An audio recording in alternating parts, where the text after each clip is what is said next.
Estamos de volta e vamos para o giro de notícias pelas turmas do TST conferir julgamentos importantes.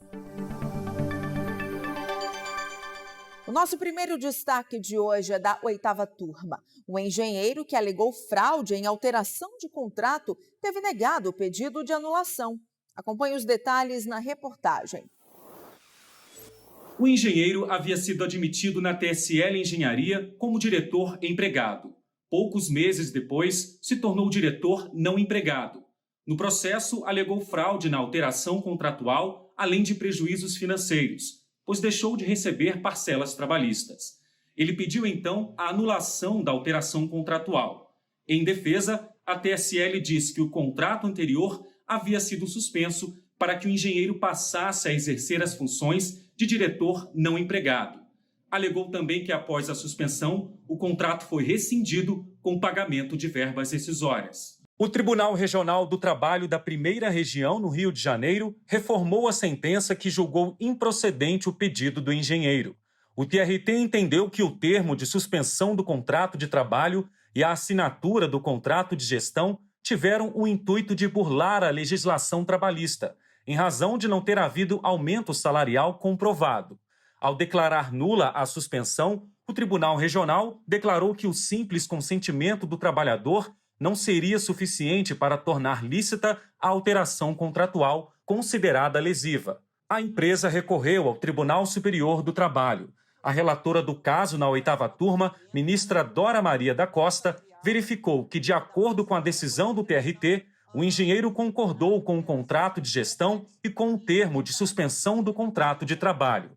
Segundo ela, não houve redução salarial, nem permaneceu a subordinação jurídica, o que afasta a conclusão de que teria havido alteração contratual lesiva. A relatora lembrou que, de acordo com a súmula 269 do TST, o empregado eleito para ocupar cargo de diretor tem o respectivo contrato de trabalho suspenso.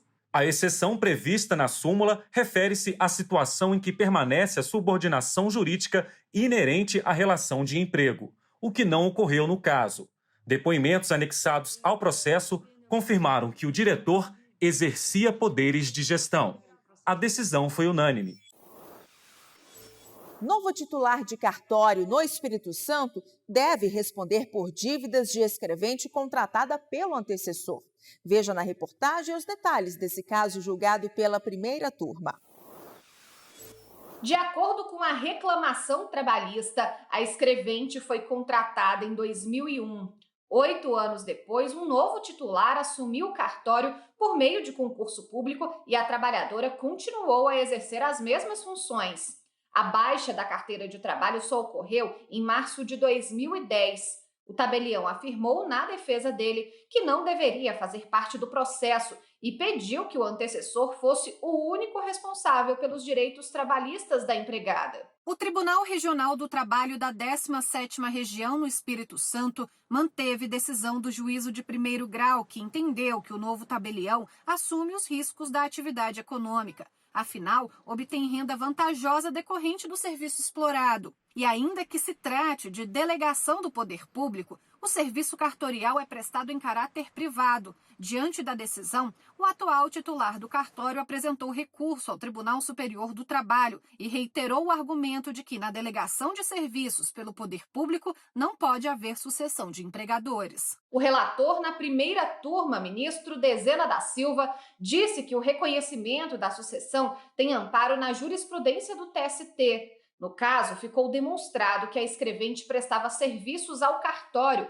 e continuou após o novo tabelião assumir a unidade. Ainda de acordo com o ministro, qualquer argumento contrário, a fim de afastar a transferência da unidade econômico-jurídica ou a solução de continuidade da prestação de serviços, demandaria o reexame de provas, o que é proibido pela súmula 126 do Tribunal Superior do Trabalho. A 1ª turma, por unanimidade, reconheceu a sucessão trabalhista por ter ocorrido continuidade do serviço.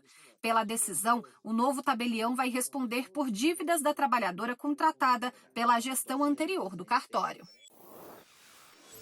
Encerramos o giro de notícias com um destaque da 2ª turma. Uma enfermeira com a jornada de trabalho reduzida não conseguiu o pagamento das diferenças salariais em relação ao piso da categoria. Na Justiça do Trabalho, a enfermeira contou que foi contratada pela Fundação do Hospital das Clínicas da Universidade de São Paulo, FAEPA.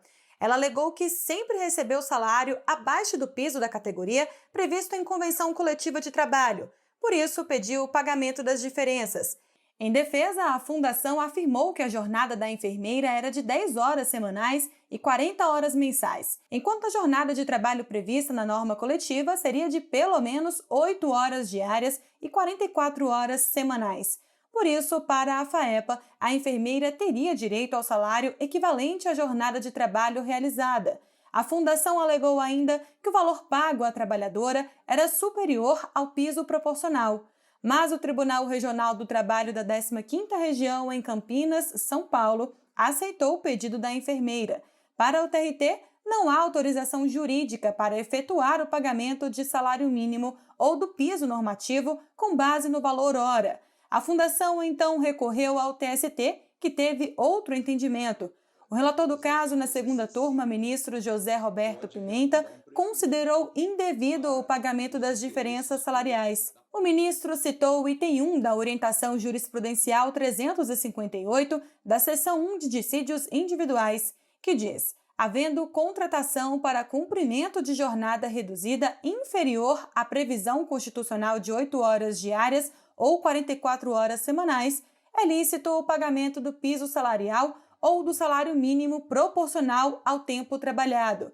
Citou ainda o item 2 da UJ, que estabelece que na administração pública direta não é válida remuneração inferior ao salário mínimo, ainda que cumpra jornada de trabalho reduzida. O relator observou, no entanto, que a enfermeira, em momento algum, recebeu remuneração inferior ao salário mínimo. O relator explicou ainda que a Constituição da República garante a possibilidade de compensação ou redução da jornada. Dessa forma, por unanimidade, os ministros decidiram que a enfermeira não tem direito ao pagamento de diferenças salariais em relação ao piso da categoria. E esses e outros julgamentos importantes você também pode conferir no canal do TST no YouTube. Lá, as sessões são transmitidas ao vivo e depois ficam disponíveis no canal para você acompanhar quando quiser. Acesse youtube.com/TST.